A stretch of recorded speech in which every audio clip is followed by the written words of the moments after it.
নমস্কার বন্ধুরা, আশা করি তোমরা সবাই ভালো আছো, সুস্থ আছো। এই বর্ষাকালে চায়ের সঙ্গী হিসাবে আমি আজ একটু বিকালে মুচমুচে চিড়ে ভাজা বানালাম। এইরকম মুখরোচক চিড়ে ভাজা বানানোর জন্য দেখো, প্রথমে আমি একটা বাটিতে বেশ কয়েকটা টিস্যু পেপার বিছিয়ে নিয়েছি, যাতে ভাজার এক্সট্রা তেলটা এর মধ্যে শোক হয়ে যায়।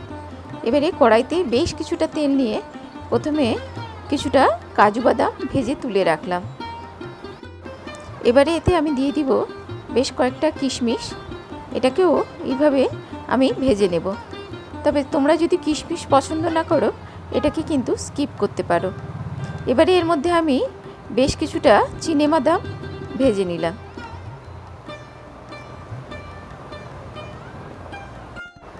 চিনেবাদামগুলো ভেজে তুলে নেওয়ার পরে এর মধ্যে আমি কিছুটা দেখো কারি পাতা ভেজে নিচ্ছি। এইভাবে মুচমুচে করে আমি কারি পাতাগুলো তেল ঝরিয়ে তুলে নিলাম।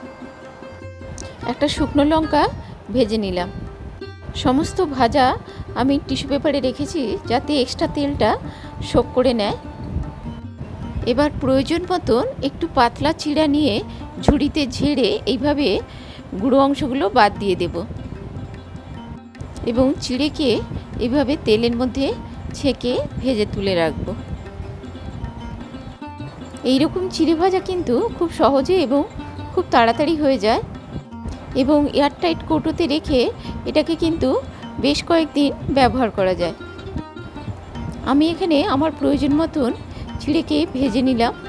এবারে আমি সমস্ত ভাজাগুলো দেখো টিস্যু পেপারটাকে একটু র্যাপ করে এক্সট্রা তেলটা বের করে দিচ্ছি। এবারে আমি একটা পাত্রে এটাকে নিয়ে নিলাম। আমি এটাকে এবারে মিক্স করে নেব ভাজা চিড়েগুলোর সঙ্গে। আর তোমাদের যদি এই রেসিপি ভালো লেগে থাকে, প্লিজ লাইক করো, কমেন্ট করো এবং আমার চ্যানেলের রেসিপিগুলো যদি তোমাদের ভালো লেগে থাকে, আমার চ্যানেলকে অবশ্যই সাবস্ক্রাইব করে দিও। আমি সমস্ত ভাজাগুলো একসঙ্গে নিয়ে নিয়েছি। এর মধ্যে আমি দিয়ে দিলাম একটুখানি টেবিল সল্ট এবং এইভাবে একটু ফ্রেশ গোলমরিচ গুঁড়ো। আমি এখানে খালি গোলমরিচ আর নুনই ব্যবহার করলাম। তোমরা চাইলে কিন্তু এর মধ্যে চাট মশলা বা অন্যান্য মশলা এর মধ্যে ব্যবহার করতে পারো। আমি কারি পাতাগুলোকে আরেকটু গুঁড়ো করে নিয়েছি এবং এর মধ্যে এইভাবে সমস্ত কিছু মিশিয়ে দিয়েছি। চিড়ে ভাজাটা এই অবস্থায় একটা এয়ারটাইট কৌটোতে রেখে কিন্তু বেশ কয়েকদিন ব্যবহার করা যাবে। আমি এবারে চায়ের সঙ্গে খাওয়ার জন্য একটা প্লেটে এই সমস্ত কিছু দিয়ে মাখানো চিড়ে ভাজাটা নিয়ে নিলাম।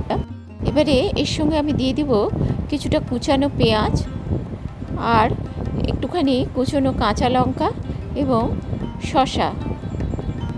এতে কিন্তু এই চিড়ে ভাজার টেস্টটা কিন্তু আরও বেশ বেড়ে যায়। বিকেলে চায়ের সঙ্গ দিতে আমার চিড়ে ভাজা রেডি হয়ে গেছে। আজ এই পর্যন্তই। আবার দেখা হবে অন্য কোনো রেসিপি নিয়ে এবং এতক্ষণ সঙ্গে থাকার জন্য অনেক অনেক ধন্যবাদ।